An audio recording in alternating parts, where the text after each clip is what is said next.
नमस्कार मित्रांनो, मी प्राध्यापक नितीन फाकटकर, संपादक रोखोक मावळ, संस्थापकाध्यक्ष फाकटकर सरांची नापासांची शाळा। आजच्या आपल्या या कार्यक्रमामध्ये आजचे आपले प्रमुख पाहुणे म्हणजे एक असं व्यक्तिमत्व की ज्यांनी शून्यातनं स्वतःचं एक विश्व निर्माण केलं। त्यांच्याबद्दल सांगायचं म्हटलं तर झिऑन वेस्ट मॅनेजरचे मॅनेजिंग डायरेक्टर, ज्यांनी 7 समुद्रापार आपल्या या मावळ तालुक्याचं नाव सुवर्ण अक्षराने लिहिले। आणि खऱ्या अर्थाने आज मला आनंद वाटतोय, कारण 10वीला असताना आम्ही एकाच बॅचचे 1997 चे विद्यार्थी, ते माउंट सेंटला आणि मी बालविकासला, आणि खऱ्या अर्थाने आज 2 बॅचमेट्स आज एकाच व्यासपीठावरती येतात ते रोखोकच्या माध्यमातून। खऱ्या प्रकारे आम्हाला एक आनंद वाटतो आणि म्हणून मी पुन्हा एकदा आजच्या या रोखोक कट्ट्यावरती विशालजींचं सहर्ष स्वागत करतो। विशालजी नमस्कार। तर खऱ्या अर्थाने त्यांनी जे झिऑन वेस्ट मॅनेजर या कंपनीची स्थापना केली, खऱ्या अर्थाने खूप संघर्ष त्यांनी या प्रवासामध्ये केला। आणि म्हणून मला आज युवकांना आज संदेश त्यांच्या मार्फत द्यायचा आहे की मुश्किले दिल के इरादे आजमाती है, मुश्किले दिल के इरादे आजमाती है, सपनों के पर्दे निगाहों से हटाती है, सपनों के पर्दे निगाहों से हटाती है। हौसला मत हार गिर कर आओ मुसाफिर, हौसला मत हार गिर कर आओ मुसाफिर, ठोकरे इंसान को चलाना सिखाती है, ठोकरे इंसान को चलाने सिखाती है। आणि असेच अनेक धक्के खात खात, अनेक अपयश पचवत हा माणूस आज 17 समुद्रपार पोचलाय। आणि खऱ्या अर्थाने आम्हाला रोखोकला या गोष्टीचा सार्थ अभिमान वाटतोय। आणि आपण आज खऱ्या अर्थाने आज विशालजींशी या माध्यमातून त्यांचा प्रवास जाणून घेऊया। विशालजी, पुन्हा तुमचं सहर्ष स्वागत। मला असं वाटतं की 1997 ला तुमची 10वी माउंट सेंटमधनं तुम्ही चांगल्या मार्कांनी पास आउट झाले, बरोबर की नाही? त्याच्यानंतरचा तुमचा जीवन प्रवास हा कसा होता?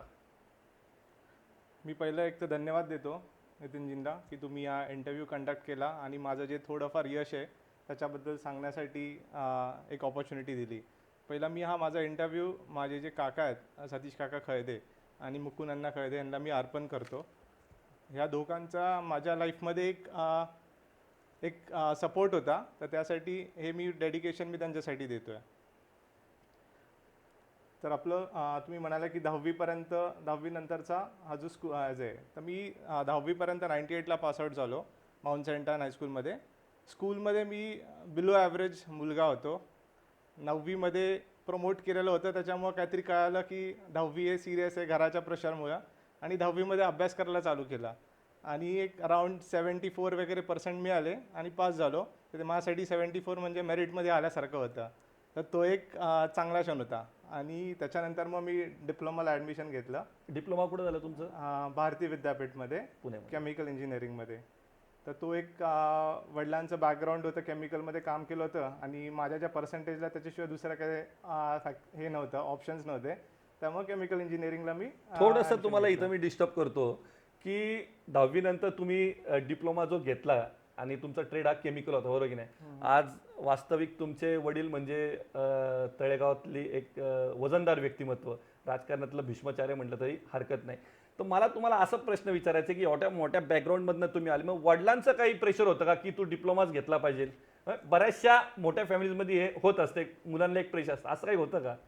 प्रेशर असं नाही म्हणता येणार, पण त्यांचं इच्छा होती की काहीतरी चांगलं शिकायला पाहिजे। आणि त्यावेळेस डेफिनेटली माझ्याकडं एवढं इंटेलेक्च्युअल पॉवर नव्हती की नक्की काय चूज करायचं कसं आहे, त्याच्यामुळे जस्ट नॉर्मल जसंही असतं आपलं साधं की हे सांगितलं करायचं, म्हणजे एवढा हुशार नव्हतं की मला काय करायचं पुढे ते माहिती होतं, असं त्यावेळेस कंडिशन होती। पण मग डिप्लोमा होता, जसं बोललो की दुसरं ऑप्शन्स नव्हते, भेटलं केमिकल इंजिनिअरिंगला आणि स्टार्ट केलं। डिप्लोमा तुम्ही भारतीय विद्यापीठमधनं पास आउट, विद्यापीठमधनं पास आउट, त्याच्यानंतर बी नंतर मी इंजिनिअरिंग केलं विश्वकर्मा इन्स्टिट्यूटमध्ये। आणि डिप्लोमा आणि इंजिनिअरिंग हे दोन्ही एकत्र टेक्निकल 6 वर्ष झाले, त्याच्यामुळे माझं हे जे टेक्निकल फील्डचं अंडरस्टँडिंग वाढलं। म्हणजे इन टर्म्स ऑफ मार्क्समध्ये कधी वाढलं नाही, ते तर ॲव्हरेजच होतं, पण ॲटलिस्ट जे लाइकिंग आहे की काहीतरी गोष्टी करायच्या, टेक्निकल हे करायचं, त्याचं थोडं अंडरस्टँडिंग किंवा त्याचं मला आवड निर्माण झाली ह्याच्यामध्ये। म्हणजे एक ॲव्हरेज विद्यार्थी जो 9वी पर्यंत ॲव्हरेज होता, आज त्यांनी एक टप्पा डिप्लोमाचा सक्सेसफुली पासआउट केला. त्याच्यानंतर त्यांनी बी सक्सेसफुली पासआउट केली आणि त्याच्यानंतर मला वाटतं प्रवास इथं काही शिक्षणाचा थांबला नाही. त्याच्यानंतर तुम्ही जर्मनीला मला वाटतं MS करायला गेले. तो प्रवास नक्की कसा घडला? माझं इंजिनिअरिंग नंतर मी अल्किला माइन्स म्हणून एक कंपनी आहे, तर तिथं मी जॉब करत होतो. तिथं कुरकुममध्ये होतं, कारण की मला टेक्निकलमध्ये काहीतरी शिकायचं होतं. तर म्हणलो की ॲज अ ट्रेनी इंजिनियर म्हणून कुठेतरी जॉईन होऊ. त्याच्यामुळे मी तिथं जॉईन झालो होतो. म्हणजे मला अजून सॅलरी पण आठवते. मी 3,500 रुपये पर मंथनी स्टार्ट केलं होतं आफ्टर इंजिनिअरिंग.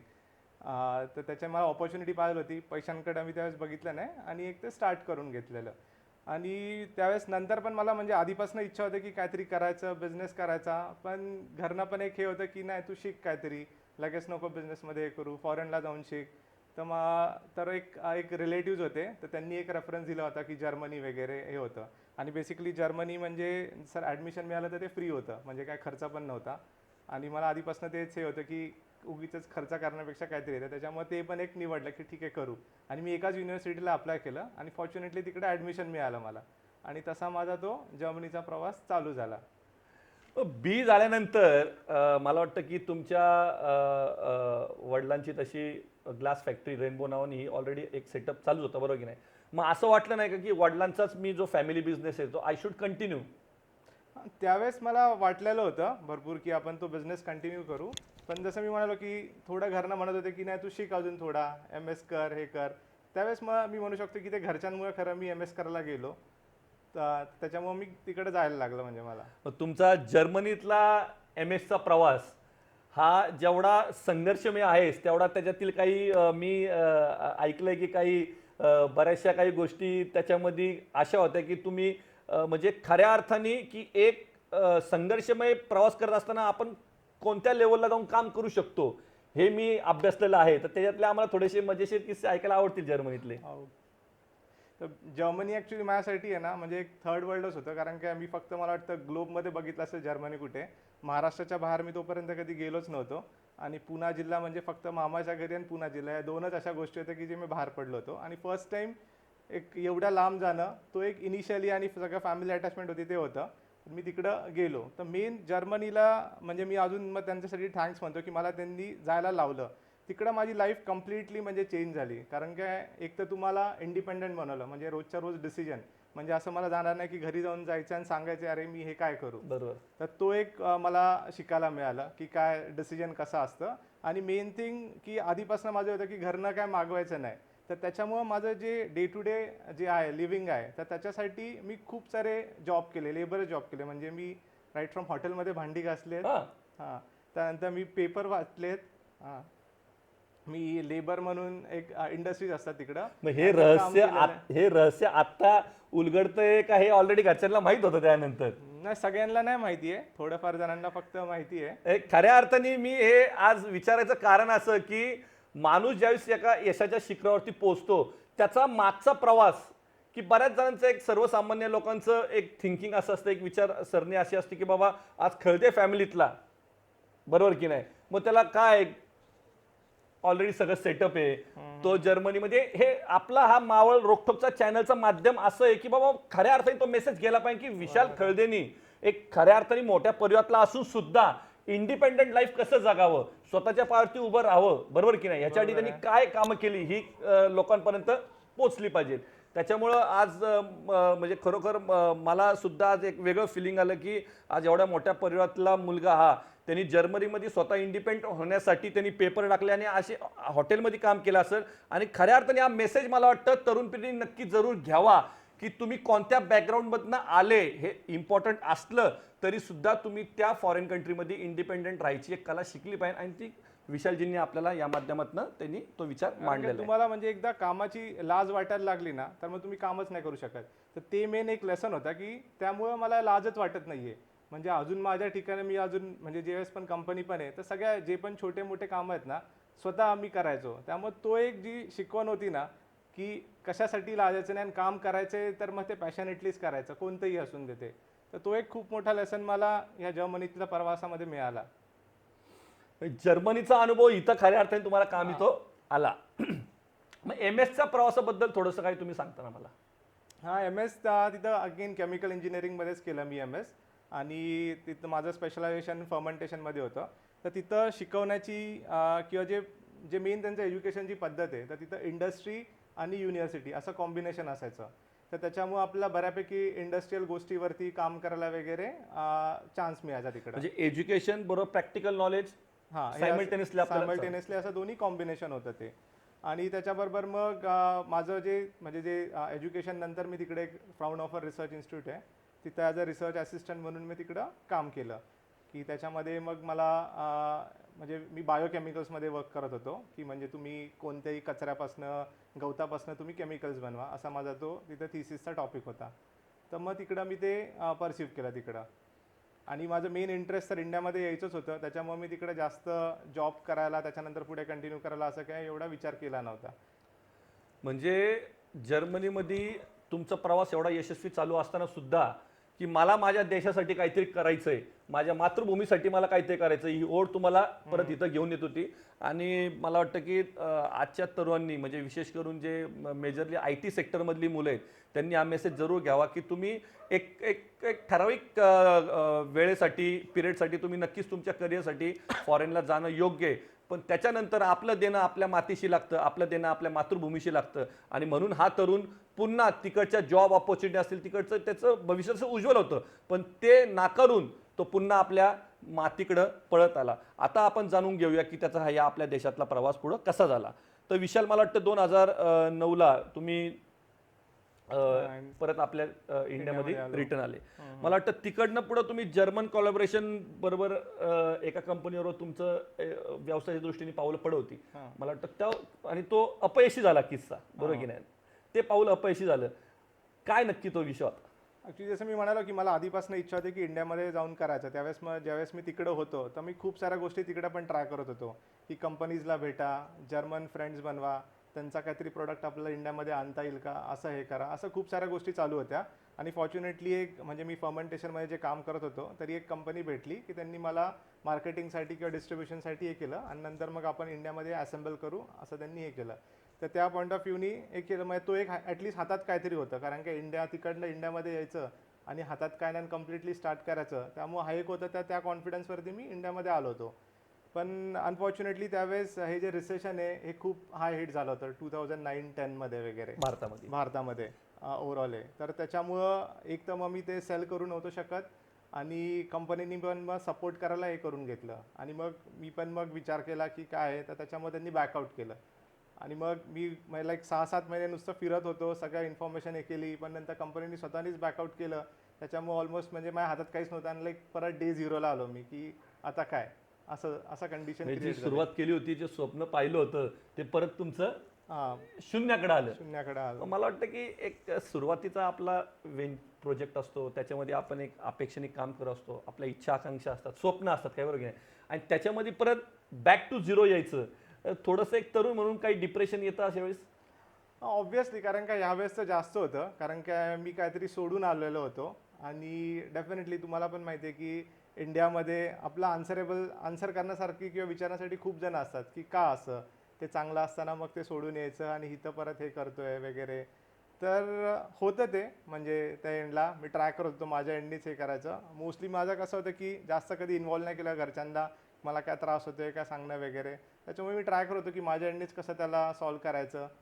आणि मग मी नंतर मग रेनबो सायंटिफिक, जी आमची म्हणजे वडिलांनी स्टार्ट केली जी कंपनी होती, आम्ही ग्लास इक्विपमेंट तिथं मॅन्युफॅक्चर करायचो आणि ट्रेड करायचो. मग बिंग थोडंसं हे होतं, तर म्हणलो घरी बसून विचार करत बसलो नुसतं तर त्याच्यामधनं काहीच होणार नाही आहे. त्याच्यापेक्षा ठीक आहे इथं जवळच्या जवळ बसू, म्हणजे ठीक आहे जरी काय त्याच्यामधनं आउटपुट नाही आहे, पण ॲटलिस्ट माइंडमध्ये काय ना काहीतरी निगेटिव्ह थॉट असण्यापेक्षा काहीतरी नवीन तरी हे होत असतं. You should be busy. हां, आणि पॅरलली मग मी दुसऱ्या काहीतरी नवीन गोष्टी काय करायच्या ह्याच्यावरती विचार करत होतो. मग तिथं मी रेनबोमध्ये इन्व्हॉल्व झालो तिकडं, पण मग त्या वर्षी मी थोडा त्याचा सेल्स वगैरे वाढवला, थोडे टेक्निकल अजून हे केलं आणि पॅरलली विचार करत होतो की नवीन काय करायचं. म्हणजे एकीकडं पहिल्या प्रोजेक्टमध्ये अपयश येतंय, दुसऱ्या बाजूला एक घरच्यांची अपेक्षा असते, बरोबर की नाही? कारण आपण ज्या समाजामध्ये राहत असतो त्या समाजामध्ये एक अशी भावना असते की बाबा माझा मुलगा, बरोबर की नाही, आज जर्मनीवरनं MS करून आलेला आहे आणि त्यांच्या अपेक्षा फुलफिल करणं हे वेगळं प्रेशर असतं. आणि तिसरं प्रेशर म्हणजे की बाबा मला काहीतरी अचीव्ह करायचंय, तो मार्ग मला सापडत नाहीये, बरोबर की नाही. मग अशा वेळेस तुम्ही बाबा डिसिजन घेतलं की बाबा आपल्या स्वतःच्या रेनबोची तुमची ऑलरेडी ग्लास फॅक्टरी होती तुमच्या वडिलांची, त्याच्यामध्ये थोडंसं त्याच्यामध्ये कंटेन्शन. इन्व्हॉल्व व्हायचं. मग ते तिथं रमले तुम्ही? तिकडं नाही रमलो, कारण काय आधीपासून तेच इच्छा होती की काहीतरी इंडिपेंडेंट करायचं, काहीतरी वेगळं करायचं, काहीतरी नवीन करायचं. पण त्याच्यामुळं मला तिकडं असं मला वाटलं नाही की मी काहीतरी जास्त करतोय. परत मग अगेन म्हणजे आधीपासून जे होतं की इंडिपेंडेंटली डिसिजन घ्यायचे, इंडिपेंडेंटली विचार करायचा, सगळ्या गोष्टी करायच्या, तर ते थोडं मला वाटलं की ते नाही तिथं हे होणार. त्याच्यापेक्षा आपण काहीतरी स्वतःहूनच केलं तर ते जास्त इम्पॉर्टंट आहे. तर त्याच्यामुळं मला तिथं जास्त वेळ मला म्हणजे हे नाही करता आला मग. मग आता हा झाला तुमचा रेनबोचा प्रवास, बरोबर की नाही. याच्यानंतर जे तुमचा सेकंड प्रोजेक्ट होता, मला वाटतं तो as a partner in green elephant Germany, बरं जर्मन कंपनी होती, त्याचा तो प्रवास कसा सुरू झाला? आता रेनबोचा प्रवास तर आम्ही ऐकला, त्याच्या आधीचा तुमचा पहिलं जे अपयश आलं ते सुद्धा आम्ही ऐकलं, पण थांबणारे विशाल खळदे नव्हते, बरोबर की नाही. प्रवास हा चालू राहिलाच पाहिजे. मग त्याच्या पुढचा जो प्रवास होता ॲज अ पार्टनर तुमचा ग्रीन एलिफंट जर्मन कंपनीमधला, तो कसा होता? म्हणजे जसं मी नवीन काहीतरी ऑपॉर्च्युनिटी शोधत होतो, तर मला म्हणजे दोन जे सिनियर्स होते ॲक्च्युली सुमेध आणि श्रीनिवास, हे दोघं जण भेटले आणि एक ऑपॉर्च्युनिटी होती बायोगॅसमध्ये. आणि मला पण म्हणजे फर्मेंटेशन एक फील्ड होती, रिसायकलिंगमध्ये काहीतरी करायचं. आणि याच्यामध्ये ॲडव्हान्टेज काय होता की मला काहीतरी इन्व्हेस्ट नव्हतं करायचं आणि काहीतरी एक बिझनेसमध्ये मी जॉईन होणार होतो. आणि माझं आधीपासून तेच थिंकिंग होतं की ठीक आहे, काही नाही ना, काहीतरी तर मिळतं आहे ना, ॲटलीस्ट स्टार्ट करू आपण आणि त्याच्यामध्ये आपण एक्सप्लोअर करू की काय आहेत. आणि हे फील्ड एक लायकिंगचं होतं, फर्मेंटेशन होतं, सगळं होतं. त्याच्यामध्ये खूप साऱ्या गोष्टी करता येईल. पण ही जी स्टार्ट मिळणं, कारण काय ऑलमोस्ट 1-1.5 वर्ष घरी बसायचं, काहीच नाही करायचं आणि एक तुम्हाला ऑपॉर्च्युनिटी मिळते आहे, तर ती पण ती छोटी आहे म्हणून सोडून द्यायची किंवा तिथं काय व्हॅल्यू नाही म्हणून सोडून द्यायची. त्याच्यापेक्षा मी ती ऑपॉर्च्युनिटी ग्रॅब केली आणि मग तसं माझा तो हे स्टार्ट झाला की मग मग आम्ही त्या जर्मन कंपनीमध्ये असताना आम्ही एक साऊथ ईस्ट एशियाचा largest biogas to bio C N G असा प्रोजेक्ट करण्यासाठी ऑपॉर्च्युनिटी मिळत होती. तर ते माझ्यासाठी खूप मोठं लर्निंग होतं. तर ते आम्ही कुठं हा success प्रोजेक्ट? झालं. किसानवीर साखर कारखाना सातारा. सातारामध्ये. तर तिकडं आम्ही तो एशियामधला फर्स्ट प्रोजेक्ट होता इन टर्म्स ऑफ कॅपॅसिटी, की biogas to bio C N G असा जो प्रोजेक्ट होता. आणि तिकडं आम्ही basically initially business technical business development ह्याच्यामध्ये होतो. तर हा जो गॅस म्हणजे होता सीएनजी गॅसचं प्रोडक्शन हे तुम्ही बायोगॅसपासनं हे केलं. तर हे आत्ता खूप कॉमन झालंय किंवा खूप हे झालंय, पण त्यावेळेस ही सगळं नवीन कन्सेप्ट होती आणि लोक ही साधारण किती सालची गोष्ट असेल? ही 2011 म्हणजे 2011ला 11 बायोगॅस पासून तुम्ही बायो सीएनजी. बायो सीएनजी, हां म्हणजे आपण आता ज्या गाड्यांचा ज्या गाड्या सीएनजी वरती चालतात, तो सीएनजीचा कन्सेप्ट तुम्ही 2011ला इम्प्लिमेंट केला होता प्रॅक्टिकली. हां बरोबर आहे. म्हणजे सातारा. बायो सीएनजीचा आता जो त्यावेळेस तो गव्हर्नमेंट नवीन कन्सेप्ट असेल. हां तो कम्प्लिटली नवीन होता. त्याच्यामुळे इवन क्लायंटला कन्व्हिन्स करायचं की तुम्ही हा गॅसवरती तुमचं म्हणजे फॅक्टरी चालू शकता. त्यावेळेस व्हेकलला परमिशन नव्हती. सीएनजी नव्हता. हां म्हणजे बायो सीएनजीची परमिशन्स नव्हती, कारण का त्याचे स्टँडर्ड सेट नव्हते. तर मग आमचा ऑप्शन काय होता की फक्त इंडस्ट्रीला विकायचं, पण त्यांना कन्व्हिन्स करायचं की तुम्ही हा घ्या विकत, तुम्हाला एन्व्हायरमेंटल फायदे आहेत, तुमचं कॉस्ट सेव्हिंग आहे वगैरे. तर तो खूप मोठा चॅलेंज होता. म्हणजे आता हा कन्सेप्ट तुम्ही इम्प्लिमेंट केला सक्सेसफुली, की बाबा बायोगॅस पासून तुम्ही बायो सीएनजी तयार केला, पण हा कस्टमरला क्लायंट कसे म्हणजे क्लायंट बेस कसा तयार करायचा, म्हणजे तो डिफिकल्ट थोडासा प्रोसेस होती. हां तर तो माझं त्याच्यामध्ये मेन इन्व्हॉल्वमेंट होती. प्रोजेक्ट टेक्निकल उभारण्यामध्ये आमची दुसरी टीम होती. तर त्याच्यामध्ये मग आम्ही गरवारे वॉलरोप्सला मी कन्व्हिन्स करू शकलो. ऑलमोस्ट मला जे आठवतं आहे 7-8 महिने त्यांच्याकडे चक्रा मारून वाईमध्ये, की त्यांना हे सगळं टेक्निकल डिटेल समजून त्यांना स्पेसिफिकेशन हे करून, आणि 8 महिन्यानंतर मला ते फर्स्ट सक्सेस मिळालं. तिथं आम्ही ऑलमोस्ट 5 वर्षासाठी 100 करोडची डील आम्ही साईन केली की जर गॅस हे तुमच्या करायचं. तुमच्या आयुष्यातलं हे पहिलं यशस्वी पाऊल मोठं. हां बरोबर आहे. की एक म्हणजे ॲटलिस्ट एक कॉन्फिडन्स आला की आपण हे जे काहीतरी हे करू शकतो आणि पुढच्यांना कन्व्हिन्स पण करू शकतो आणि हे नवीन कन्सेप्टला म्हणजे आपण प्रूव्ह करू शकतो. तर तो एक खूप मोठं एक मोटिवेशन मिळालं किंवा एक पॉझिटिव्ह पॉईंट मिळाला. 2013ला मला वाटतं की हे यशाचं पाऊल पडून सुद्धा, बरोबर की नाही, 2013ला मला वाटतं तुम्ही मग ते फंडच्या शॉर्टेजमुळे असेल या प्रोजेक्टमधनं क्विट व्हायचं कारण काय? हा प्रोजेक्ट आम्ही ॲक्च्युली काय, हा प्रोजेक्ट सगळं चांगला होता, कन्सेप्ट चांगलं होतं, पण अनफॉर्च्युनेटली प्रोजेक्टची साईज खूप मोठी होती आणि जे फंडिंग्स होतं ते थोडं स्पार्टमध्ये येत होतं, थोडं येतच नव्हतं. आणि म्हणजे थोडं मॅनेजमेंटचे मिसमॅनेजमेंट होतं. त्याच्यामुळे मग त्याच्यामध्ये लर्निंग काहीच मिळत नव्हतं मला. मग मी असं विचार केलं की आपण हेच करत बसलो तर मग काहीच पॉईंट नाही. मग इथं आपण आपला टाईम वेस्ट करतोय. सॅच्युरेशन झालं थोडक्यात हां. Knowledge wise. Knowledge wise saturation झालं होतं. तेच गोष्टी करतोय. आणि जास्त ते नेगेटिव्हिटी होत होती. तर त्याच्यामुळे मी विचार केला की आपण ठीक आहे, आता आपलं थोडंफार आहे आणि हेच करत बसलो तर मग काय हे नाही आहे. त्याच्यामुळे माझ्याबरोबरचा जो अजून एक आमचा पार्टनर होता श्रीनिवास कसुला, तो आणि मी असं दोघांनी मिळून आम्ही 2013 September 20th Zion waste managers LLP अशी कंपनी स्टार्ट केली 50-50% पार्टनरशिपमध्ये 2013 मध्ये. आणि श्रीनिवासला थोडंसं म्हणजे इन टर्म्स ऑफ त्याला लगेच सोडायचं नव्हतं, माझ्यासारखी रिस्क नव्हती हे करायची. त्याच्यामुळे त्याला म्हणलं तू आतमध्येच थांब, मी स्टार्ट करतो, मी बाहेर पडतो, ठीक आहे, तुला थोडं फंड्स आणि याचे आहे तर तू आतमध्येच थांब आणि मी आधी इनिशियली रन करतो, नंतर तू 6 महिन्यानंतर जॉईन कर. अशा बेसिसवरती तरी मी त्याला 50% ऑफर केलं आणि आम्ही 2013 मध्ये हे स्टार्ट केली आता कंपनी. तुम्ही 2013ला जी झिऑन वेस्ट मॅनेजर कंपनी स्थापन केली, बरोबर की नाही? आता बेसिकली हा कन्सेप्ट मावळवासियांसाठी तसा नवीनच म्हणायचं, बरोबर की नाही? तर मला वाटतं की एक साध्या सोप्या भाषेमध्ये ही कंपनीचं म्हणजे नक्की काय प्रोडक्ट आहे किंवा या कंपनीचं कामकाज कसं चालतं हे थोडक्यात जर आपल्या मावळातील तरुणांना जर कळलं तर बरं होईल. मला वाटतं म्हणजे नक्की झिऑन वेस्ट मॅनेजर ही कंपनी नक्की काय आहे हे थोडक्यात आम्हाला तुम्ही सांगावं. तर आता मी या फील्डमध्ये बायोगॅसमध्ये एक 3 वर्ष होतो, 3-3.5 वर्ष.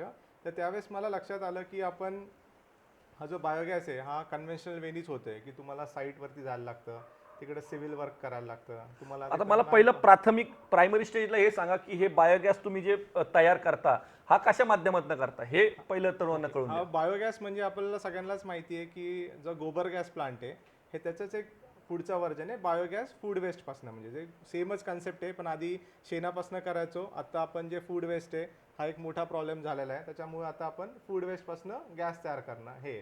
तर हा जो आम्ही तसं फूड वेस्ट टू बायोगॅस असं आम्ही फूड वेस्ट म्हणजे जे आपलं हॉटेलचं फूड वेस्ट असेल किंवा कंपनीतलं जे कॅन्टीन मधलं ते फूड वेस्ट, म्युन्सिपल कॉर्पोरेशनचा जे ओला कचरा असतो तर त्याच्यापासून गॅस.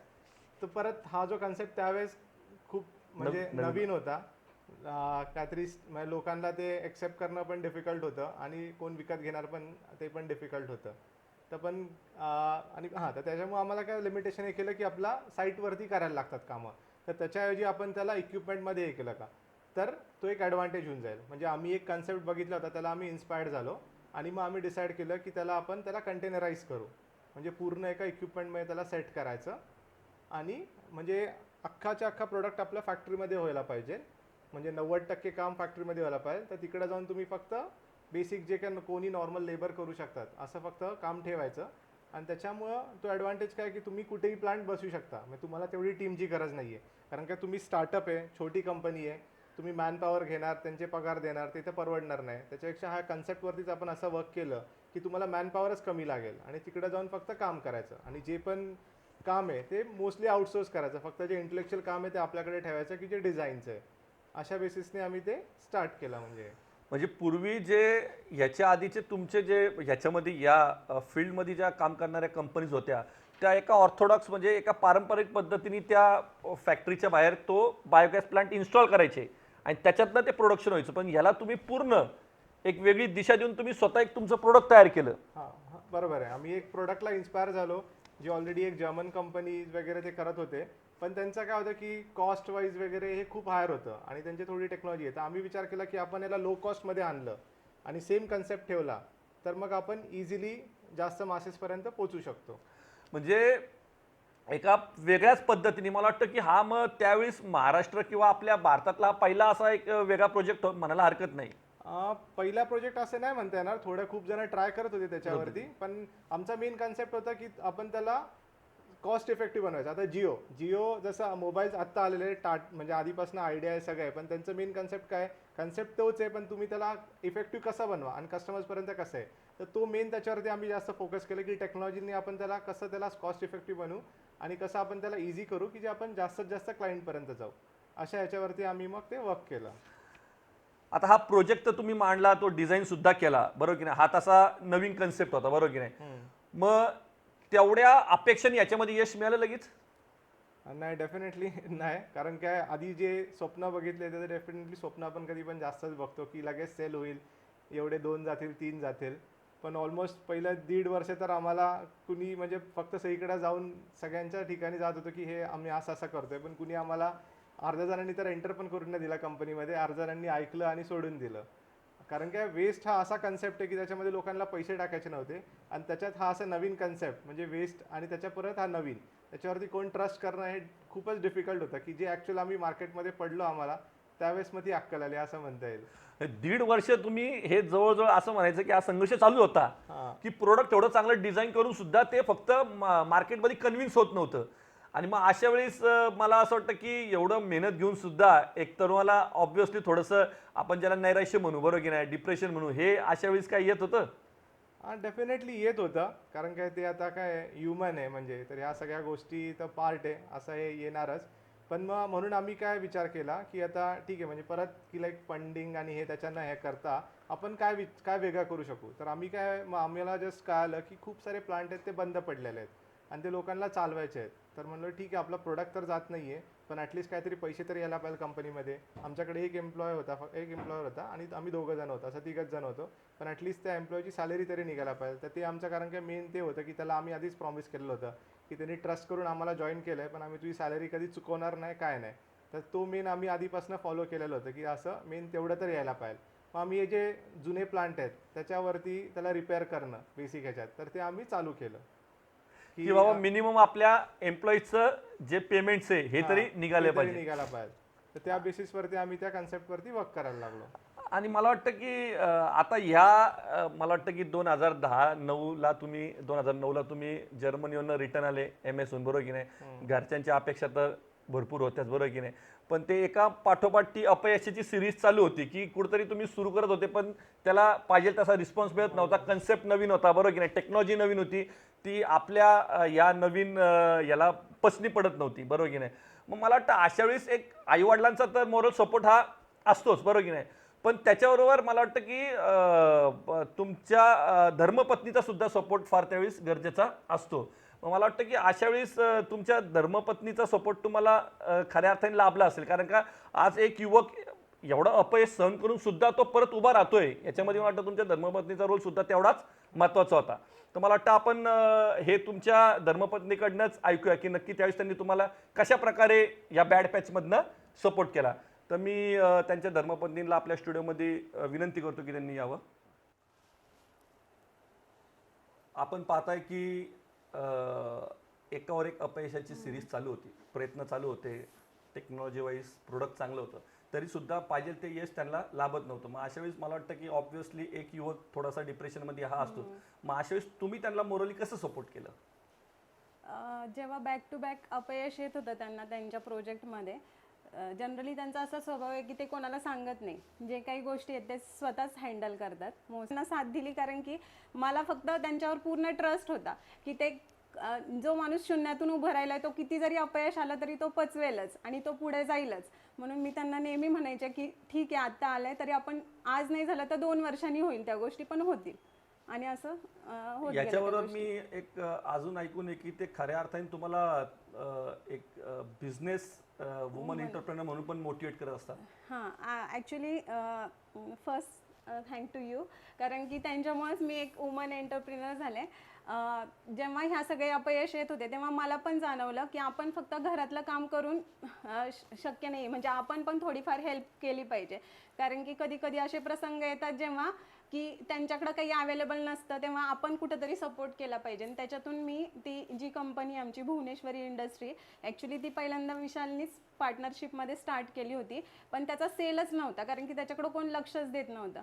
म्हणून ते 6 लाखचा जो सेल होता तो नंतर मी हळूहळू ग्रो करत 30-35 लाखापर्यंत नेला माझ्या ह्याच्याने. आणि नंतर मी लास्ट इयरच एक नवीन कंपनी चालू केली जी इलेक्ट्रिकल व्हेकल्समध्ये आहे आणि ती झिओन इलेक्ट्रिक वर्क्स इंडिया म्हणून आहे. तर त्याचा आपला प्लांट कोलकातामध्ये आहे आणि कोलकातामध्ये स्टार्ट केलं पण अनफॉर्च्युनेटली असं झालं की माझी जी शिपमेंट आहे ती करोनाच्या ह्याच्यामध्ये अडकली आणि ती 3-4 महिने लेट झाली आणि मला लगेच प्रोडक्ट काढायचे होते मंथभरात. पण अनफॉर्च्युनेटली तिथला दुसरा एक इन्सिडेंट झाला की तिथं आग लागली आणि जवळपास माझं 30-1 लाखाचं नुकसान झालं त्या कंपनीमधलं सगळ्या प्रोडक्ट्सचं. पण मी तसा विचार केला की असं करून आपण थांबता कामा नये. जे प्रोडक्ट्स होते त्याला मी दुसरा प्रोडक्ट बनवला आणि म्हणजे जे स्पेअर पार्ट्स होते त्याच्यातनं, आणि आत्ता आम्ही ते सेल करतोय दुसरा प्रोडक्ट बनवून. तर मग हे सगळं मोटिवेशन मला विशालकडनंच भेटलं. म्हणजे खऱ्या अर्थाने आज एवढं अपयश सहन करून सुद्धा आपली धर्मपत्नी आपल्या मागं असली पाहिजे ना अशा पॅचमध्ये हे विशालच्या मिसेसनी आज या माध्यमातून दाखवून दिलेलं आहे. आणि खरोखर आज मी दोघांचा प्रवास म्हणजे विशाल तर एक आज यशस्वी बिझनेसमॅन आहेतच, पण त्याच्याबरोबर त्याच्या धर्मपत्नीला सुद्धा त्यांनी मोटिवेट केलं. फक्त मोटिवेट नाही केलं तर आज एक यशस्वी त्या सुद्धा एक उद्योजिका आहे आणि त्याचं पूर्ण श्रेय ते आपल्या पतींना देतात, ते म्हणजे विशालजींना देतात. मला वाटतं की येणाऱ्या काळामध्ये अशा अनेक महिला उद्योजका आपण आपल्या या माध्यमातून रोकठोकच्या या कट्ट्यावरती नक्कीच निमंत्रित करू. धन्यवाद. विशालजी, मला वाटतं की एक व्यावसायिक आपल्याकडे असणारे एम्प्लॉई यांचा किती जिव्हाळ्याचा संबंध असतो, बरोबर की नाही, की बाबा त्याचे पेमेंट्स हे वेळेवर झाले पाहिजे. आणि मला वाटतं याच्यासाठी तुम्ही इकडनं ओरिसाला त्यावेळेस तुम्ही प्रवास करून गेले होते एक कॉन्ट्रॅक्टसाठी. त्याचा थोडक्यात आम्हाला किस्सा सांगितला तर. जसं मी बोललो की आम्हाला कोण कामच देत नव्हतं आणि एक जे काम होतं ते मिळालं ते, कारण का तिकडं कोण करत नव्हतं, ते ओरिसाला होतं. ओरिसामध्ये बरबेल म्हणून एक छोटंसं खेडेगाव आहे. म्हणजे त्याचा प्रवास म्हणाला तर 2.5 दिवस पुण्यावरनं भुवनेश्वरला पोचायचं. तिकडं भुवनेश्वरला पोचणार 2 वाजता, तिकडनं रात्री 9:30 वाजता बस असायची, ती बस करून सकाळी 5 वाजता त्या गावात पोचणार, असा तो प्रवास होता. आणि आज जसं माझं आधीपासून होतं की काहीतरी मिळालं ना त्याच्यापासून मेन पुढे जायचं आणि ते घेऊन त्याला पुढे अजून मटेरियलाइज करायचं. तर ती मी ऑपॉर्च्युनिटी घेतली. कारण काय मेन तर जसं होतं की आमच्याकडे पेमेंट करायला पण पैसे नव्हते, पण त्याच्यामुळे ह्याच्यामुळे आम्हाला पेमेंट मिळणार होतं आणि तिकडं कोण जाणार नव्हतं, त्याच्यामुळे इथे प्रॉफिट्स पण चांगले होते. तर अशा पद्धतीने ती ऑपॉर्च्युनिटी घेतली आणि 2 महिन्यातनं एकदा तरी असा तर हा करायला लागायचा प्रवास आम्हाला, की आम्ही तिथं मग लोकली मॅनपॉवर हे केली, तो प्लांट ऑपरेट केला, चालू केला आणि ऑलमोस्ट आम्ही हे काम मग एक 2-2.5 वर्ष आम्ही हे करत होतो. नंतर माझे टीम मेंबर जायला लागले, पण आधी इनिशियली ॲटलिस्ट पहिल्या वर्षी मी 5 ते 6 वेळा तरी असं सेम ह्याच्याने गेलेलो होतो, कारण का त्यावेळेस तर प्लेनचे तिकीट तर परवडणार नव्हते. म्हणजे आता विशालजींनी जो त्यांचा ओरिसाचा प्रवास सांगितला, मला वाटतं मावळातल्या तरुणांनी नक्की ऐकावा. विशालजी, सांगायचं कारण असं की मावळातल्या तरुणांना आज विशालजींच्या ज्यावेळेस न्यूज पेपरमधनं बघतो किंवा केंद्र सरकारनं मिळालेला पुरस्कार बघतो, बरोबर की नाही, तर त्यांना वाटतं की बाबा या सोप्या प्रवासातनं विशालजी एवढ्या मोठ्या आज एक इंडस्ट्री झालेले. तर नक्कीच नाही, हा त्यांचा संघर्षमय प्रवास जो त्यांनी आता आपल्याला सांगितला ओडिसाचा, तो त्यांनी नक्की त्यातनं प्रेरणा घेण्यासारखी आहे.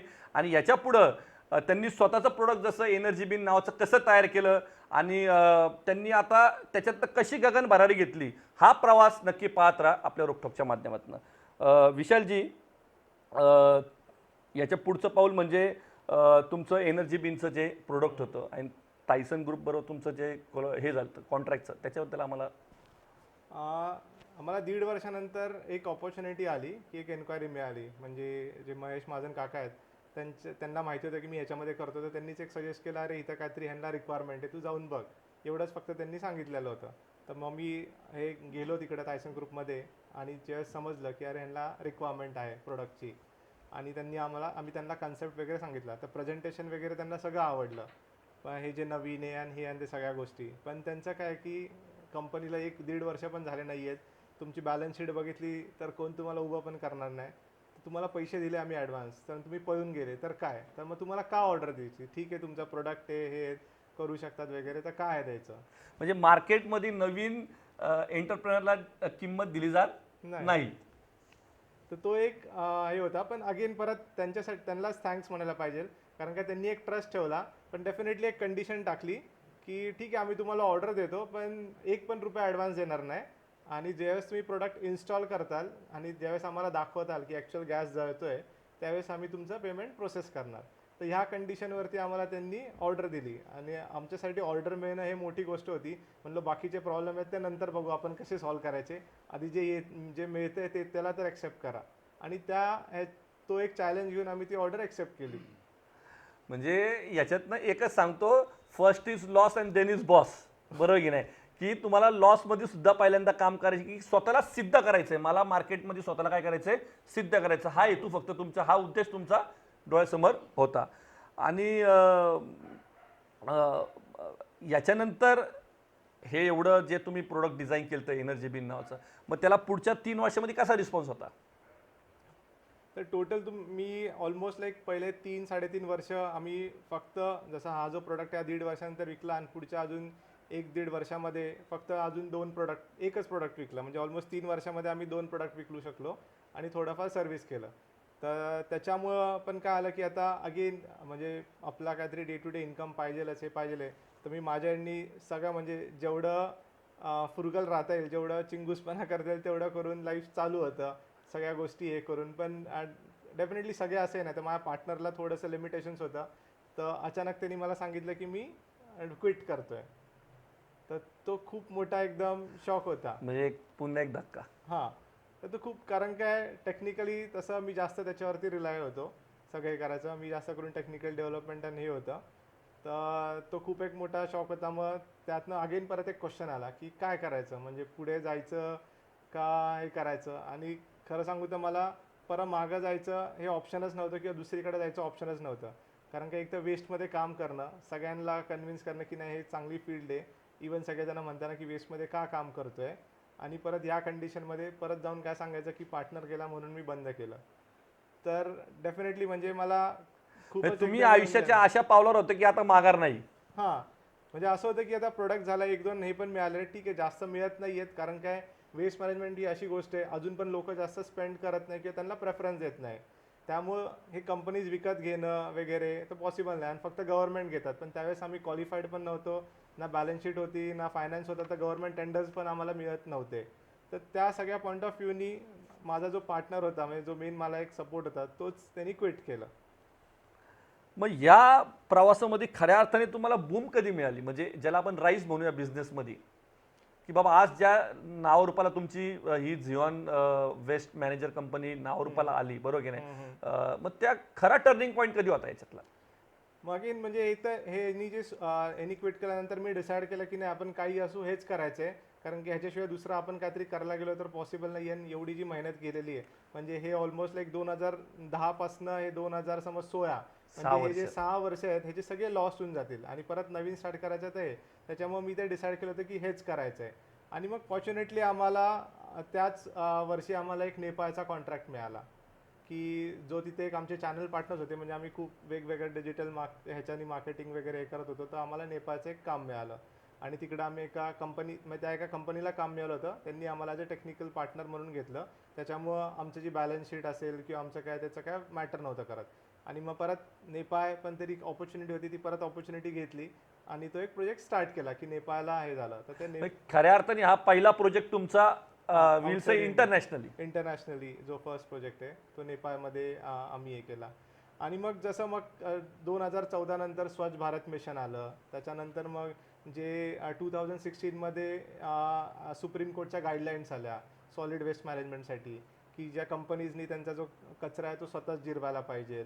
ह्या सगळ्या गोष्टी आल्या. आणि या गोष्टी अगदी तुमच्या पत्त्यावर पडल्या. हां, म्हणजे मी जो प्रोडक्ट रेडी होता थोडे झालं आणि ह्या गोष्टी आल्या. तर ह्याच्यामुळं खूप मोठं मार्केट ओपन झालं आणि खूप ऑपॉर्च्युनिटीज यायला लागल्या की आपण म्हणजे हे करू. मग त्याच्यानंतर आम्ही टाटा मोटर्समध्ये काम केलं, आम्ही TCSमध्ये काम केलं, रिलायन्समध्ये काम केलं, आदित्य बिर्लामध्ये काम केलं. हे जे मेन कॉर्पोरेट्स आहेत आपल्या इंडियामधले मोठे ह्यांच्याबरोबर सगळ्यांबरोबर काम करण्याची ऑपॉर्च्युनिटी मिळाली. म्हणजे खऱ्या अर्थाने आपण असं म्हणू की 2010 पासून जी तपश्चर्या केली होती, बरोबर की नाही, जे डेडिकेशन होतं, जो संयम ठेवला होता, तो आता खऱ्या अर्थाने त्याचं फळ हे तुम्हाला मिळालं होतं. म्हणजे मग ग्लोबली आता हे झालं ठीक, एक प्रोजेक्ट तुमचा नेपाळमधला झाला, काठमांडूमधला. ग्लोबली तुम्ही कसं प्रवेश केला? मला वाटतं की आज सिंगापूर असेल, मलेशिया असेल, केनिया असेल, याच्यामध्ये सुद्धा आज तुमचं पाऊल पडलेलं आहे, बरोबर की नाही? हां, तर आता जसं बोललो की जो आम्हाला एक एक जे गव्हर्नमेंटच्या रेग्युलेशन्स आणि ह्याच्यामुळे ती इंडस्ट्री बूम झाली आणि आमचे प्रोजेक्ट्स जास्त होत गेले. तर मग आम्हाला एक सिंगापूर बेस्ड स्ट्रॅटेजिक इन्व्हेस्टर्स होते. तर त्यांनी आमचं हे जे सगळं काम होतं म्हणजे बेसिकली हे इन्व्हेस्टर्स सर्च करत असतात मार्केटमध्ये कोण काय करतं आहे. तर त्यांनी आम्हाला अप्रोच केलं की 2019 वगैरे ह्याच्यामध्ये की असं आहे. तर मग त्याच्यामुळं मग त्यावेळेस आमचा तो प्रवास स्टार्ट झाला की आमचं इंटरॅक्शन चालू झालं. मग 2019 एंडला असं आपण ॲग्री केलं की आम्ही त्यांना एक स्टेक डायल्यूट केले माझे. मग ते आता ॲज अ आपले पार्टनर आहेत. सिंगापूर बेस्ड कंपनी आहे. तर आता त्याच्यामुळे एक तर ग्लोबल रीच मिळाला कारण काय त्या कंपनीचा प्रेझेन्स ऑलरेडी व्हिएतनाम आहे, इंडोनेशिया आहे, मलेशिया आहे, त्यानंतर इवन UKमध्ये प्रेझेन्स आहे त्यांचा. तर तिथं प्रेझेन्स असल्यामुळं आता ही ऑपॉर्च्युनिटी आली की माझा हा जो प्रोडक्ट आहे रेडीमेड आहे हा मी सगळ्या वेगवेगळ्या ठिकाणी आपण तिकडं इन्स्टॉल करू शकतो. आणि ऑलरेडी आपलं तिथं म्हणजे मार्केटिंग टीम सेटअप झालेली आहे. ड्यू टू फक्त एक कोविडमुळं थोड्या या सगळ्या गोष्टी एक्सटेंड झाल्या वर्षभरामध्ये, पण आता विदिन अजून 6 महिन्यामध्ये आमचं हे जे परत सगळं रिकवर होऊन जाईल आणि जे आता आहेत तर तिथं आमचं इन्स्टॉलेशन्सचे काम वगैरे चालू होऊन जातील. आता हा जो प्रवास सुरू झाला आता हा थांबणारा नव्हता. हे पुण्यासारख्या ठिकाणी हा जो सुरू झालेला प्रवास आता हा इंटरनॅशनल ग्लोबल मार्केटमध्ये तुम्ही प्रवेश केला होता. एक यश मिळत होतं. अशा वेळेस मला वाटतं की आपल्या मागच्या ज्याला आपण बॅड पॅच म्हणू त्या प्रवासामध्ये आपल्या ज्यांनी साथ दिली त्यात तुमची धर्मपत्नी होती, आई वडील होते, बरोबर आहे. पण याच्याबरोबर अजून एक व्यक्तिमत्व होतं की जे नेहमी सावलीवर सारखं तुमच्याबरोबर असायचं, की तुम्हाला नेहमी एक आधार द्यायचा, आणि ते व्यक्तिमत्व म्हणजे तुमचे स्वर्गीय लाडके काका, ज्यांनी मला उभं केलं खऱ्या अर्थाने. म्हणजे आज एवढं भावनिक झाले की हा इंटरव्ह्यू बघायला, की ज्यांनी नितीन फाकटकरला उभं केलं शैक्षणिक क्षेत्रामध्ये, आणि त्यांचा लाडक्या पुतण्याचा मी इथं इंटरव्ह्यू होतो. हा इंटरव्ह्यू पाहायला खरंच काका तुम्ही हवे होते. तर मला वाटतं की त्यांच्या धर्मपत्नी संगीता काकूंना मी विनंती करतो की त्यांनी आपल्या याच्यामध्ये यावं स्टुडिओमध्ये. पुतण्या आज एवढा इंटरनॅशनल मार्केटमध्ये यशस्वी होते. हा इंटरव्ह्यू मला वाटतं काकांना खूप आनंद झाला असता, बरोबर की नाही. आणि खरोखर मी सुद्धा काकांचा फार आभारी आहे की त्यांनी आज मला या शैक्षणिक क्षेत्रामध्ये माझं जे काही नाव झालं ते फक्त आणि फक्त सतीश काकांमुळे. तर आज काका असते तर त्यांनी भरभरून विशालचं कौतुक हे केलंच असतं. तर मला वाटतं आज कसं वाटलं असतं काकांना आज. म्हणजे त्यांच्या इतका खुश कोणीच झालं नसतं की त्यांना एवढं विशालचं हे कौतुक होतं की जर्मनीला जाऊन आला, कोणाच्याही नाही, त्याच्या स्वतःच्या ह्याच्यावर त्यांनी इकडनं काही मदत न घेता तिथे काम करून तो शिकला पुढे. आणि त्याच्यामुळे तो एवढा मोठा झाला तर मुलांना सारखे सांगत होते की म्हणजे विशाल दादासारखं बना तुम्ही, म्हणजे कोणते. आणि आज त्याचा इंटरव्ह्यू होता तर आज मी नसते इथे, आज ते असते इंटरव्ह्यू द्यायला की त्याचं कौतुक करायला. आणि विशालचं एवढं अटॅचमेंट होतं की मला त्यांनी आमचं काल 1 तास ज्यावेळेस चर्चा झाली तर ज्यावेळेस तो जर्मनीवरनं आला तर तो म्हणला की मी पहिला फोन माझ्या काकांना केला, आणि सतीश काका म्हणजे मला सुद्धा सांगताना असते एवढं भावनिक होतंय की एअरपोर्टवर गेला त्याला सतीश म्हणजे मी सतीश काका घ्यायला आले कारण की त्यांनाच माहिती होतं घरात कुणाला सरप्राईज द्यायचं होतं तर ते स्वतःहून मला एअरपोर्टवरती रात्री घ्यायला आले होते. तर मला वाटतं की खऱ्या अर्थाने ही सतीश काकांना हा इंटरव्ह्यू म्हणजे एक श्रद्धांजली आहे. आणि मला वाटतं की असेच पुतणे सगळ्यांना लाभो. धन्यवाद. विशालजी, आता ग्लोबली इंटरनॅशनल मार्केटमध्ये तुम्ही प्रवेश तर केला होता, ह्याच्या पुढचं टार्गेट काय होतं?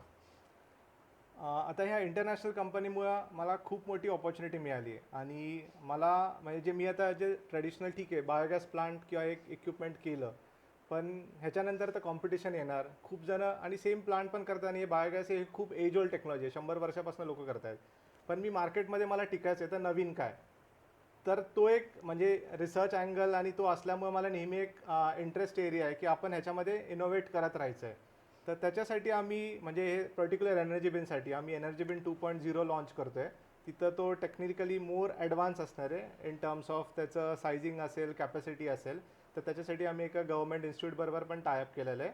म्हणजे त्याच प्रोडक्टला अजून कसं मॉडिफाय करता येईल, अजून कसं इकॉनॉमिकल करता येईल. हां, इकॉनॉमिकल आणि आपण त्याला जास्त अजून एफिशियंट. कारण की तुम्हाला मार्केटमध्ये समज तुम्हाला राहायचं आहे तर ॲटलिस्ट अँड अँटिल तुमच्याकडे काहीतरी वेगळं नसणार तोपर्यंत तुमच्याकडे कोण येणार नाही आहे.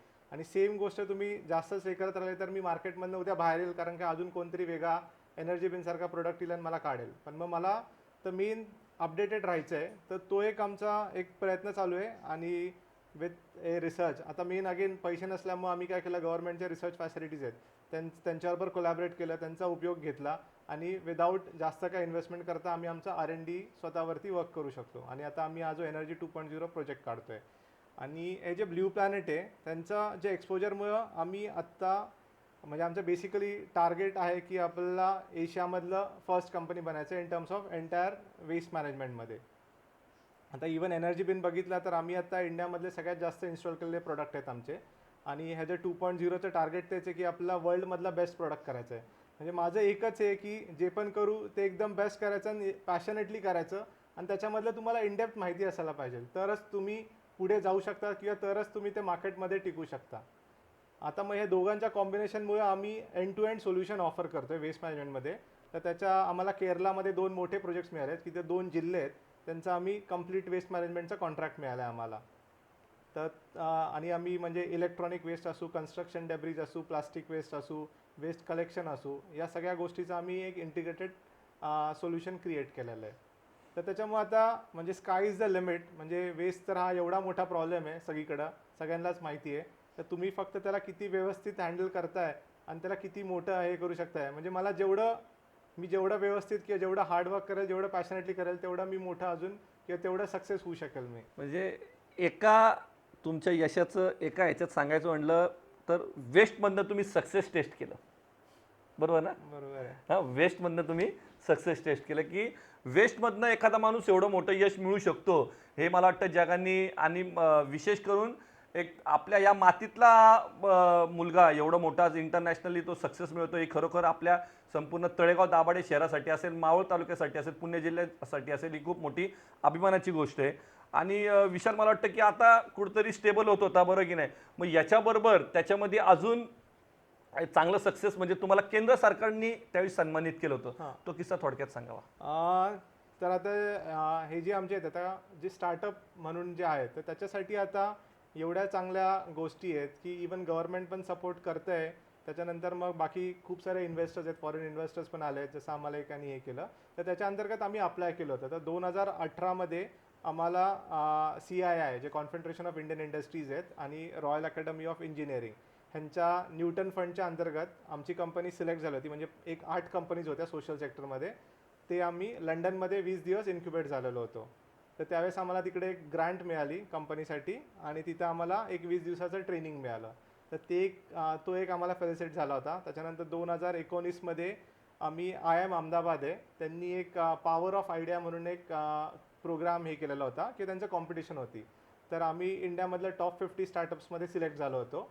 आणि त्यावेळेस आम्हाला सुरेश प्रभूंच्या हस्ते त्यावेळेस पण राष्ट्रपती भवनमध्ये सन्मानित झालं होतं आणि एक ग्रँट मिळालेली होती. तर हे 2 जे आहेत, तर ते एक मोटिवेशन एक मिळालं. त्याच्यानंतर एक काहीतरी कळालं की ठीक आहे, आपण जे करतोय ते म्हणजे एका राईट डायरेक्शनमध्ये आहे.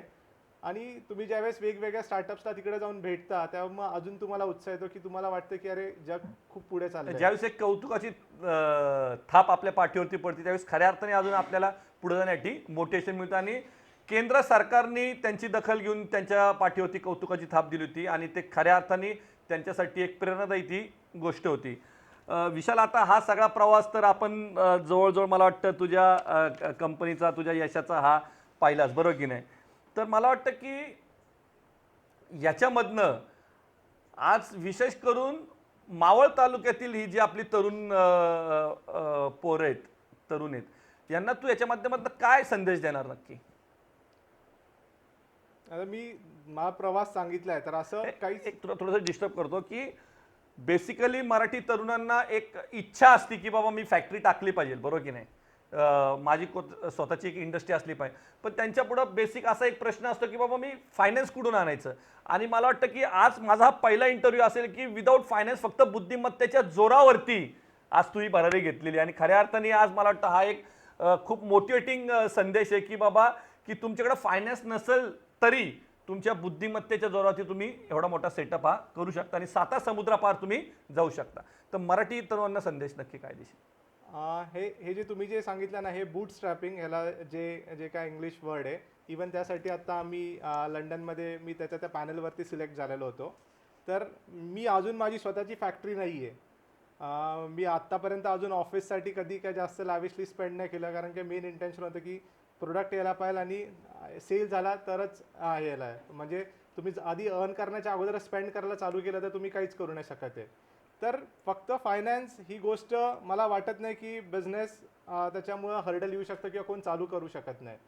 म्हणजे मी आता माझ्या केसमध्ये जसं सांगितलं की आपण फक्त एक कन्सेप्ट हे करू, कोणतरी येईल जो तुम्हाला डिझाईन करेल. आणि आता तर उलट तरुणाला एवढी चांगली संधी आहे की गव्हर्नमेंट किंवा जे इन्व्हेस्टर्स येतात, तर तुम्ही खरं पॅशनेट असतील, तुम्हाला त्या फील्डमधलं नॉलेज असेल, तर तुमच्याकडे इन्व्हेस्टर्सची लाईन लागेल, पण तुम्ही फक्त त्या वेळी प्रेझेंट करायला पाहिजे आणि कुणाला तरी कन्व्हिन्स करायला पाहिजे की मी हे काहीतरी डेव्हलप केलं आहे आणि ह्याला एवढं मार्केट आहे. तर त्याच्यामुळं आय थिंक की कुणालाही ज्यांना इच्छा आहे काहीतरी नवीन करायची, तर ते फक्त असा पोझिशननी हे नाही व्हायला पाहिजे की मी फायनान्शियली कसं हे करू. तर विदाऊट फायनान्स आपल्याला खूप साऱ्या गोष्टी करता येतात. आणि उलट जसं तुम्ही तुमच्या ज्या चॅनलच्या थ्रू अजून आपला काहीतरी सपोर्ट करता आलं, काहीतरी कुणासाठी सेशन्स करता आले म्हणजे, तर डेफिनेटली मी माझ्या एंडनी काय हेल्प करता येईल तर मी ओपन असेल की कुणाला काय सजेशन्स असतील तर. विशालजींनी खऱ्या अर्थाने आज त्यांच्या घरच्यांचा जो सामाजिक वारसा आहे तो या माध्यमातून कुठेतरी पुढे आणण्याचा प्रयत्न केला. त्यांनी आपल्याला आश्वासन दिलं की या रोखठोकच्या माध्यमातून येणाऱ्या तरुण पिढीला नक्कीच जर आपल्याला काही सेशन्स घेता आले मार्गदर्शनाचे तर ते नक्कीच त्यासाठी पुढं येणार आहेत. मी त्यांचे खरोखर या गोष्टीसाठी तुमचे मी आभार व्यक्त करतो. आणि आपला प्रत्येकालाच एक रोखठोक प्रश्न असतो आमच्या या माध्यमातून की विशालजी, आज संपूर्ण मावळ तालुक्याला माहिती आहे की तुमचे वडील म्हणजे राजकारणातले एक भीष्माचार्य व्यक्तिमत्व, बरोबर की नाही? कधी असं वाटलं नाही का की बाबा मी सुद्धा वडिलांच्या पावलावर पाऊल ठेवून राजकारणात मी आलो पाहिजे? आपण फक्त म्हणत असतो की भारत हा महासत्ता झाला पाहिजे, त्या गोष्टीच्या बाहेर राहून म्हणत असतो की सुशिक्षित तरुणांनी, एज्युकेटेड लोकांनी राजकारणात आलं पाहिजे. मग असा काही तुझा भविष्यात मानस? मला वाटतं की म्हणजे तुम्हाला सोशल वर्क करायचं असेल तर असं नाही आहे की फक्त राजकारण हे एकच माध्यम आहे. ठीक आहे, मी फॉर्च्युनेट आहे की म्हणजे माझे वडील, माझे बाकीचे सगळे काका असेल, सगळे हे असेल किंवा मला एक हळदे कुटुंबाचं एक हे आहे की त्याच्यामध्ये. पण मला वाटतं की राजकारणाच्या पुढे जे सोशल वर्क आहे ते तुम्ही जास्त करू शकता. आणि तुम्ही सोशल वर्क जेव्हा करू शकणार जेव्हा तुम्ही स्वतः स्ट्रॉंग असेल. तर मी फक्त म्हणजे माझ्याकडे काही मी अचीवच केलं नाही स्वतः, माझी आता ओळख त्यांच्यामुळे ओके, पण मी माझी ओळख ज्यावेळेस क्रिएट करेल त्यावेळेसच मी कुणाला तरी काहीतरी सांगू शकेल किंवा कुणाला तरी हेल्प करू शकेल.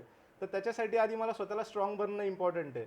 आणि आय थिंक राजकारण व्यतिरिक्त मी बाकीच्या खूप साऱ्या सोशल गोष्टी आहेत त्या मी करू शकतो आणि त्याच्यामध्ये मला फक्त करायचंच आहे. राजकारण हेच माध्यम नाहीये देशाची सेवा करण्यासाठी, बरोबर आहे. की याच्यासाठी अनेक माध्यम आहे आणि विशालजी नक्कीच त्या माध्यमातून प्रयत्न करणार आहे. आणि मला वाटतं की आज या स्टुडिओमध्ये इंटरव्ह्यू होत असताना त्यांचे आईवडील सुद्धा इथं उपस्थित आहे. तर या यशाच्या शिखरावर असताना आपल्या मुलाचं नाव 7 समुद्रापार जातंय, तर मला वाटतं नक्कीच हा अभिमानाचा क्षण असतो की मी त्यांच्या आईवडिलांना सुद्धा आपल्या स्टुडिओमध्ये निमंत्रित करतो.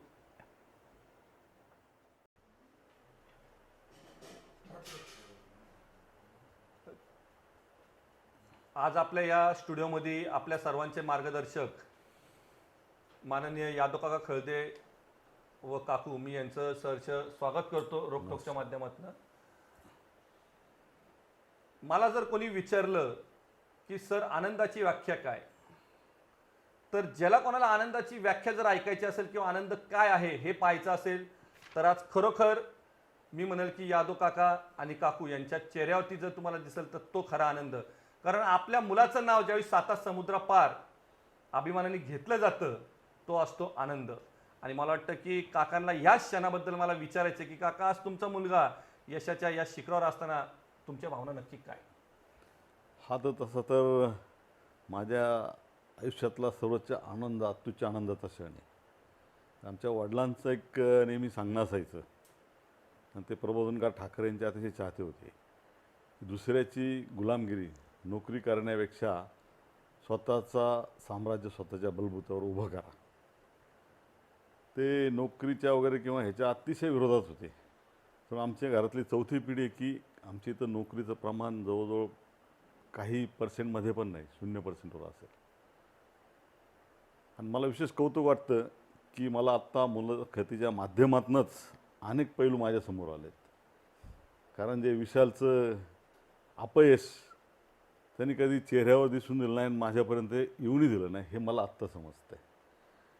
आणि त्यांनी जे मिळवलेलं यश ते सुद्धा अतिशय ज्या पद्धतीने त्यांनी हे केलं आहे की एवढ्या अत्युच्च यश मिळायला सुद्धा असताना तो हवेतनं तरंग त्याचे पाय जमिनीवर आहेत, हा मला त्याचा सार्थ अभिमान आहे. खऱ्या अर्थाने आज काका सुद्धा आज मुलाचं बद्दल भावना व्यक्त करताना थोडेसे भावुक झाले. आणि खरोखर हा एक क्षण असतो. आणि आज आपण सगळ्यांनी पाहिलं असेल आणि मला वाटतं की सर्व मावळ तालुका याला एक साक्षीदार आहे की विशालचं व्यक्तिमत्व म्हणजे एवढ्या मोठ्या कुटुंबातनं पॉलिटिकल बॅकग्राऊंडमधनं येऊन सुद्धा मला वाटतं की एवढं यश संपादन करून सुद्धा त्याचे पाय आज सुद्धा जमिनीवरती, आणि खऱ्या अर्थाने मला वाटतं की हे संस्कार असतात एका आईचे. तर मला वाटतं आज त्याची आई सुद्धा इथं उपस्थित आहे. तर त्याच्या मातोश्रींना मला विचारायचं की आज तुम्हाला या तुमच्या मुलाबद्दल आज हा इंटरव्ह्यू चालला आहे, आज अनेक त्याचे केंद्र सरकारकडनं त्याला पुरस्कार मिळालेले आहेत, बरोबर की नाही, अनेक ठिकाणी त्याला सन्मानित केलं जातं. तर अशा वेळेस तुमचं काय भावना आहेत मुलाबद्दल? त्याचं कौतुक तर आहेच, पण अभिमान पण आहे त्याचा. खरं म्हटलं तर तो लहानपणापासूनच हुशारच होता. अगदी ज्यावेळेस त्यांनी 10वी सोडून पुण्यात गेला, तर त्याचं ज्यावेळेस ग्रॅज्युएशन झालं, तो गेला जर्मनीला जायचं, त्यावेळेस त्यांनी सांगितलं त्याची पहिला लहानपणापासून हुशार असल्यामुळे म्हणजे त्याला असं सांगत कधी ओरडावं पण लागलं नाही की तू अभ्यासाला बस. त्याचा तो एकटा मनाने त्याचा तो अभ्यास करायचा. हे आणि खऱ्या अर्थाने हे दिलेले तुम्ही संस्कार होते. हां, श्री गणेशा तर मी केला, पण त्याचा श्री गणेशच झाला म्हणजे यशाचा.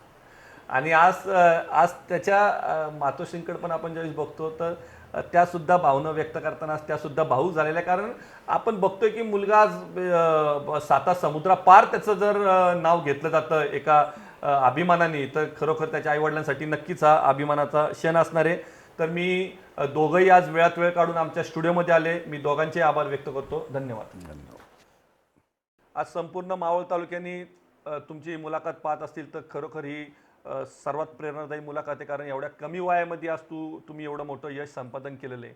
आमच्या स्टुडिओमध्ये याच्या आधी सुद्धा बरेच जण आले, पण ही मुलाखत एक वेगळ्या तऱ्हेने सर्वांसाठी प्रेरणादायी ठरणार आहे. तर हा जो आम्ही आज रोकटोकच्या माध्यमातून हा उपक्रम चालू केलेला आहे समाजासाठी, आणि विशेष करून आपल्या मावळ तालुक्यातील तरुणांसाठी की बाबा चला तुम्ही सुद्धा उद्योजक झाले पाहिजे, आणि म्हणून हे अशा आम्ही प्रेरणादायी प्रवास या आमच्या रोकटोकच्या माध्यमातून आमच्या कट्ट्यावरती आणत असतो. तर रोकटोकबद्दल आम्हाला तुम्ही शुभेच्छा कशा द्या? हा रोकटोक खरा खूप चांगला उपक्रम आहे. कारण काय मेन जे आपली इकॉनॉमी वाढत चालली आहे, तर बिझनेस ऑपॉर्च्युनिटी एवढ्या आहेत ना, तर तुम्हाला फक्त पॅशन पाहिजे आणि पैसा हे सगळी गोष्ट नाही आहे. तर हे जे आता तुम्ही सगळ्यांचे थॉट्स शेअर करताय, तुम्ही आता एवढे मोठमोठे व्यक्तिमत्व तुमच्या चॅनलवरती हे केले, तर सगळ्यांकडनं एक लर्निंग मिळतं आहे. तर तुम्ही पैशाच्या मागं न पळता तुम्ही या लर्निंगच्या मागं पळाले तर खूप ॲडव्हान्टेज आहे किंवा तुम्हाला सक्सेससाठी खूप चांगलं आहे. आणि या तुमच्या माध्यमातून तुम्ही बेसिकली हे राईट एज्युकेशन देत आहे त्यांना की तुम्हाला कोणते विचार घ्यायला पाहिजे, तुम्ही काय करायला पाहिजे. तर आय थिंक हे आपल्या मावळ्यासाठी खूप सौभाग्याची गोष्ट आहे की तुम्ही हा एवढा चांगला कार्यक्रम केला आहे. आणि ह्याच्यामधनं तर डेफिनेटली खूप चांगले तरुण युवा उद्योजक घडतील आणि ह्याच्यासाठी तुमचे प्रयत्न आहेत. तर त्यासाठी माझी शुभेच्छा, आणि तुम्ही हे खूप चांगल्या पद्धतीने कंटिन्यू करा. कारण काय सक्सेस हा फक्त पैसा कधीच नसतो, सक्सेस पैशाच्या पुढे असतो ॲक्च्युली. खूप छान अशा आम्हाला शुभेच्छा दिल्या. विशालजींसाठी 2 ओळी. घे उंच अशी भरारी, घे अशी उंच भरारी की एक सुवर्णक्षण रचू दे, घे अशी भरारी की पूर्ण आसमांत दुमदुम दे, घे उंच अशी भरारी की क्षितिजा पलीकडेही तुझे नाव घुमू दे, क्षितिजा पलीकडेही तुझे नाव घुमू दे, परी नाळ तुझी या धरतीशी कायम राहू दे, या धरतीशी कायम राहू दे. तुम्ही आमच्या या स्टुडिओमध्ये वेळात वेळ काढून आले, आणि खरोखर आजचा हा तुमचा प्रेरणादायी प्रवास नक्कीच आपल्या सर्व तरुणांना एक प्रेरणा देणारा ठरेल अशीच मी आशा व्यक्त करतो.